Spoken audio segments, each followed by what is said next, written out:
দেখো যে একটা প্রশ্ন যেমন এখানে যে লেখা আছে কি যে রাজেশ অন্ধ, ঠিক আছে, রাজেশ অন্ধ এই যেটা লেখা আছে, তো এটাকে যদি বলা হয় কাউকে হয়তো জিজ্ঞাসা যদি করা হয় রাজেশ কি অন্ধ, ঠিক আছে, যেমন আরও বলা হইলেও যে সে একজন শিক্ষক।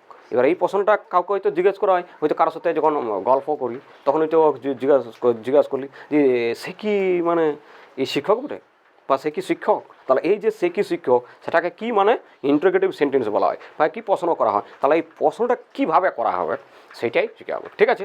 এখানে যেমন আছে যে ইজ মানে কি হয়, ইজ মানে কি হয়, এই ইজের ব্যবহারে এখানে শেখা হচ্ছে। যেমন এখানে রাজেশ অন্ধ, তাহলে এখানে এই রাজেশ অন্ধ এটার ইংরেজি কী হবে না, এইটাকে ইংরেজিতে কীভাবে ট্রান্সলেট করবি না নিজের মতন করে যে রাজেশ হয় অন্ধ, ঠিক আছে। এরকম আমরা রাজেশ হয় অন্ধ বলি নেই, কিন্তু ইংরেজিটা লেখার সময় এইভাবে লিখলেই লিখতে পারা যাবে, ঠিক আছে, একদম সহজ হবে যে রাজেশ অন্ধ, তাহলে কী হবে রাজেশ, ঠিক আছে, কী হবে রাজেশ, ওকে। তারপরে কি আছে যে এইখানে একটা ভার্ব লাগবে, তবে এটা কি হবে ফুল বাক্য হবে, ঠিক আছে, মানে বাক্যটা ঠিক হবে। তাহলে কি হবে রাজেশ ইজ কি হবে অন্ধ, ইংরেজি কি ব্লাইন্ড, কি হবে ব্লাইন্ড, বুঝা গেছে। তাহলে কি হইল রাজেশ ইজ ব্লাইন্ড, রাজেশ অন্ধ। এবার এইটাকে যে লেখা আছে কি যে রাজেশ কি অন্ধ, তাহলে কত সহজভাবে ইন্টারোগেটিভ সেন্টেন্স করা যায় এটা ভালো করে দেবো। তাহলে কী হবে শুধু এই যে এইটা লেখা আছে সেইটার এই যে ইজটা, এই ইজটাকে আগে করে দিলেই এইটার উত্তর কিন্তু হয়ে গেল কাউকে প্রশ্ন করার সময়। তাহলে কী হবে ন ইজটা আগ্রহ দিলি, কিন্তু ইজটা যখন আগ্রহ হবে এখানে কিন্তু স্মল লেটার আছে প্রথম হাইটে, কিন্তু এইখানে যখন করা হবে প্রথমে যখন করা হবে তখন কী হবে মানে বড় হাতের লিখতে হবে, কী লিখতে হবে বড় হাতে, ঠিক আছে, এখানে ছোটো হাতে বড় হাতে। তাহলে ইজ আর এইটা রাজেশ, কী হবে রাজেশ এইটা ব্লাইন্ড, ওকে, বুঝা গেছে। তখন এই যে পুটকুলিটা আছে মানে কি পূর্ণচ্ছেদ আছে, ফুল স্টপ কি আছে ফুল স্টপ, সেটাকে এখানে কি হবে জিজ্ঞাসা চিহ্ন বা ইন্টারোগেটিভ চিহ্ন হবে কি এইটা, ওকে। তাহলে কি হবে is Rajesh blind, is Rajesh blind মানে কি রাজেশ কি অন্ধ। নেক্সট আছে যে রাজেশ অন্ধ নয়, তাহলে এটা কি হবে ন রাজেশ, ঠিক আছে, রাজেশ তারপরে ইজ বসবে, কি বসবে ইজ, তারপরে যে নয়টা এই নয়ের ইংরেজি কি নট, কি হবে তাহলে রাজেশ ইজ নট কি হবে অন্ধর ইংরেজি ব্লাইন্ড, কি হবে ব্লাইন্ড, ওকে, ঠিক আছে, যে রাজেশ ইজ নট ব্লাইন্ড। এবার এখানে যে বলছে রাজেশ কি অন্ধ নয়, তাহলে এটা কী হবে শুধু ইজটা আগ্রহ দিলে হবে, কিন্তু কোনো নামের ক্ষেত্রে এইরকম হবে না, কী করতে হবে ইজ নটটা গোটায় লেখাতে হবে, হ্যাঁ প্রথমে আগে ইজ তারপর নট, ইজ নট তারপর রাজেশ,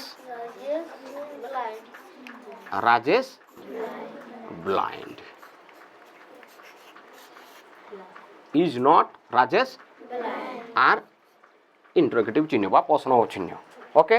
তা কি হলো is not Rajesh blind, okay. Next আছে যে এবার সে কি অন্ধ নয়, যদি এবার সে কি অন্ধ নয় যদি থাকে তাহলে এটা সে অন্ধ নয়, তাহলে কি হইতো না হি ইজ নট ব্লাইন্ড, ঠিক আছে, যেমন এখানে লেখা হইল যে হি ইজ নট ব্লাইন্ড, ঠিক আছে, হি ইজ নট, এটাকে যদি ইন্টারোগেটিভ সেন্টেন্সও করা হয় তখন কি হবে ন প্রথমে বসবে কি ইজটা, ঠিক আছে।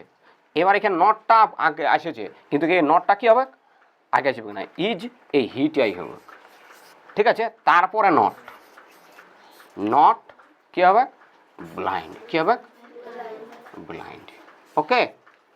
মানে এইটার মধ্যে তফাৎটা কি, এখানে যদি কোনো নাম থাকে তখন ইজ নটটা আগে হবে, নামের আগে ইজ নট বসবে, আর যদি হি বা সি থাকে তখন কি বসবে শুধু ইজটা আগে হবে, তারপরে হি বসবে বা সি বসবে, তারপরে নট বসবে, ওকে, ইজ নট ব্লাইন্ড। তাহলে এটা মুছে দিই।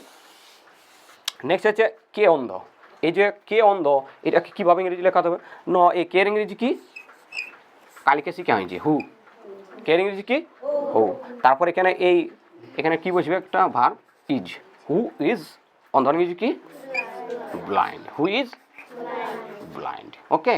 তারপর এটা কি হবে জিজ্ঞাসা চিহ্ন, কে অন্ধ না হু ইজ ব্লাইন্ড, এখানে হয়তো বলা হইলো যে আমার মা অন্ধ, তাহলে কি হবে